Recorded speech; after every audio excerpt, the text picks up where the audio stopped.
నమస్తే, welcome to పురా local. దేశవ్యాప్తంగా నీట్ పరీక్షలో జరిగిన అవకతవకలపై ప్రస్తుతం మనతో మాట్లాడడానికి రాష్ట్ర కాంగ్రెస్ యువజన అధ్యక్షులు శివసేన రెడ్డి గారు మనతో ఉన్నారు. సార్, నిన్న ఎగ్జామ్ మళ్ళీ నిర్వహించారు. ఏదైతే గ్రేస్ మార్కులు 1563 విద్యార్థుల 1563 మంది విద్యార్థులకు గ్రేస్ మార్కులు అయితే కలిపారు. దాంట్లో 750 మంది గైర్హాజరయ్యారు, 813 మంది హాజరయ్యారు. ఇంత గందరగోళాలు నడుస్తున్నప్పటికీ కూడా మళ్ళీ ఎగ్జామ్ నిర్వహించడానికి కారణం ఏంటంటారు? అది వారి విజ్ఞతకే వదిలేయాల. వాళ్ళు మొండిగా పోతున్నారు. మొండి వైఖరితోనే ఈరోజు బీజేపీ ప్రభుత్వం ముందుకు పోతా ఉంది.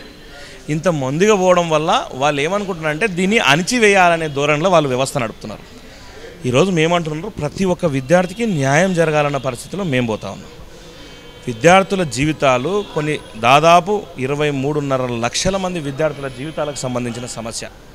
వారిని కాపాడుకోవాల్సిన బాధ్యత కేంద్ర రాష్ట్ర ప్రభుత్వాల మీద ఉంది. ఈరోజు కేంద్ర ప్రభుత్వానికి ఈరోజు ఇంత అధ్వాన్నమైన పరిస్థితుల్లో చేస్తున్నటువంటి వారి ధోరణి ఖండించాల్సిన బాధ్యత ప్రతి ఒక్కరి మీద ఉంది. కాబట్టి ఈరోజు ఒక సామాన్య పౌరుడిగా అయినా కానీ మేము కూడా యూత్ కాంగ్రెస్ నాయకులందరం పెద్ద ఎత్తున ఆ నీట్ విద్యార్థులకు మద్దతుగా ఆ ఎగ్జామ్ను రద్దు చేయాలి, నిష్పక్షపాతంగా మళ్ళీ ఎగ్జామ్ ఏర్పాటు చేయాలి. ఆ తర్వాత వెంటనే దీనంతటికీ కారణమైనటువంటి ఏదైతే విద్యాశాఖ మంత్రిని వెంటనే బర్తరఫ్ చేయాలని చెప్పి కోరుతాం. సార్, జూన్ 4వ తారీఖు ఏవైతే ఫలితాలు వచ్చాయి, నీట్ ఫలితాలు, దాదాపు ఒక వారం రోజుల తర్వాత అవకతవకలపై అన్ని ఏదైతే అవకతవకలు జరిగాయో, ఒకే సెంటర్లో 6 మంది ఫస్ట్ ర్యాంక్ రావడం, మొత్తం 67 మందికి ఫస్ట్ ర్యాంక్ రావడం, ఇది చరిత్రలో ఎప్పుడు లేని ఈ విధంగా వచ్చిన తర్వాత, అరెస్ట్లు అయిన తర్వాత కనీసం 20 రోజుల తర్వాత, రిజల్ట్స్ వచ్చినాక 20 రోజుల తర్వాత సిబిఐ ఎంక్వైరీ నిన్న స్టార్ట్ అయింది. ఇంత లేట్ అవ్వడానికి కారణం ఏంటి? అంటే దాన్ని ఎక్కడిదక్కడ అణిచివేయాలని వాళ్ళు అనుకున్నారు. ఈ విద్యార్థుల పక్షాన ఈరోజు కాంగ్రెస్ పార్టీ తీసుకున్నటువంటి దేశవ్యాప్తంగా ఆందోళనలు, యువజన కాంగ్రెస్ తీసుకున్నటువంటి దేశవ్యాప్త ఆందోళనను చూసి ఈ విషయాన్ని వెంటనే దీన్ని సద్దు మనకు పనిగేటట్టుగా కనపడతలేదు. కాబట్టి దాని మీద ఒక ఎంక్వైరీ వేసినారు. ఆ ఎంక్వైరీ కూడా నిష్పక్షపాతంగా జరుగుతుందనే నమ్మకం మాకుంది. ఎందుకంటే ఆఫీసర్లు చేస్తున్నారు కాబట్టి. అక్కడ ఏదైనా తప్పిదాలు జరిగినా ఖచ్చితంగా యువజన కాంగ్రెస్ పోరాటం చేస్తూనే ఉంటుంది. ఖచ్చితంగా దాని వెనకాల ఉండేటువంటి ఎవరు వాళ్ళు దాదాపు ఒక 14 మంది ఎంపీలకు సంబంధించిన వారి పిల్లల భవిష్యత్తుకు, అంటే వాళ్ళ ఎంపీల పిల్లల కోసమే ఈ పేపర్ లీకేజ్ జరిగింది అని బయటికి ఒక వాస్తవాలు వస్తున్నాయి. అది నిజమా లేదా కూడా తెలియాల్సింది ఈ దర్యాప్తులో తెలుస్తుంది. నిజంగా 14 మందికి ఇట్లా ఎంపీల కోసమే ఇది జరిగింటే రేపనాడు కేంద్ర ప్రభుత్వం కుప్పగూలే పరిస్థితి ఉంది. అంటే 14 మంది కోసం దాదాపు 23.5 లక్షల మంది జీవితాలతో ఆడుకుంటారా అనే భయంతోన ఈరోజు నరేంద్ర మోడీ ప్రభుత్వం, నరేంద్ర మోడీ గారు ఈరోజు దీన్ని ఎక్కడికక్కడ అణిచివేసే పరిస్థితిలో ఉంది. కాబట్టి ఇంత పెద్దన దేశవ్యాప్తంగా ఆందోళనలు జరుగుతూ ఉన్నాయి. ఖచ్చితంగా విద్యార్థులకు న్యాయం జరిగే వరకు పోరాటం చేస్తాం. మళ్ళీ నీటును రద్దు చేసి ఆ విద్యార్థులకు మళ్ళీ పరీక్షను ఏర్పాటు చేసే వరకు మేము పోరాటం చేస్తాం. ఆ మంత్రిని బర్తరఫ్ చేసే వరకు పోరాటం చేస్తాం. ఆ నీట్ మళ్ళీ పరీక్ష పెట్టినా ₹1 రుసుము తీసుకోకుండా మళ్ళీ అదే పరీక్షను వాళ్ళు ఏర్పాటు చేయాల్సిన బాధ్యత కేంద్ర ప్రభుత్వాన్ని అని చెప్పి కూడా మేము పోరాటం చేస్తాం. తెలంగాణ రాష్ట్ర కాంగ్రెస్ యూత్ అధ్యక్షులుగా తెలంగాణ నుంచి ఎవరైతే నీట్ పరీక్షలు రాశారో విద్యార్థులకు, వారికి ఏ విధంగా మీరు అండగా నిలవబోతున్నారు? ఖచ్చితంగా వారి అండ కోసమే ఈరోజు ఇంతగానో నిన్నగానే ఆందోళనలు చేయడం, నిన్న ముట్టడులు చేయడం. కరీంనగర్లో బండి సంజయ్ ఇంటికి కూడా యూత్ కాంగ్రెస్ నాయకులు పోయినారు. రేపు ఈ పార్లమెంట్లో ఉండేటువంటి ఈ వారం 10 రోజుల్లో పార్లమెంట్లో జరిగినటువంటి దాంట్లో ఒక నిర్ణయం తీసుకొని మోడీ వెనక్కి తగ్గి ఈ విద్యార్థుల కోసం వెనక్కి తగ్గి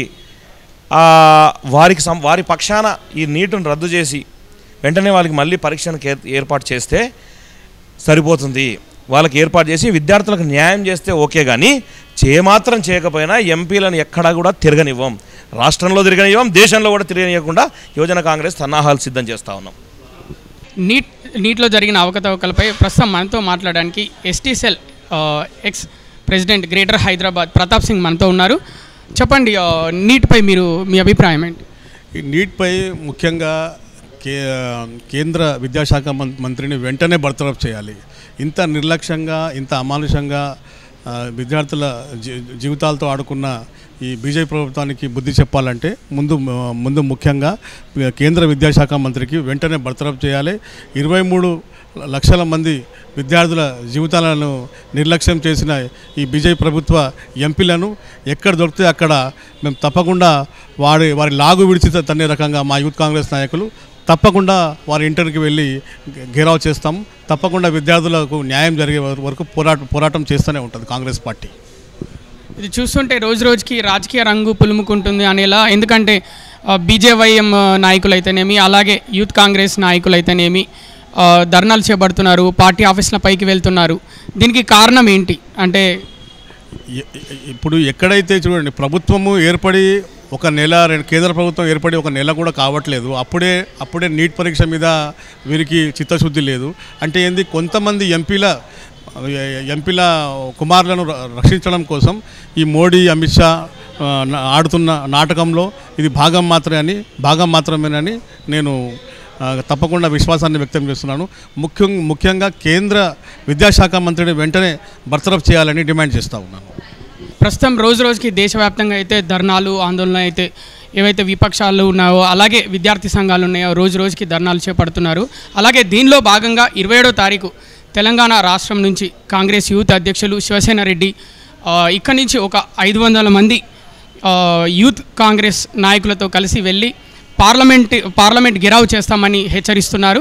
చూస్తూనే ఉండండి పూరా లోకల్. కెమెరామెన్ నరేష్తో కృష్ణబాల.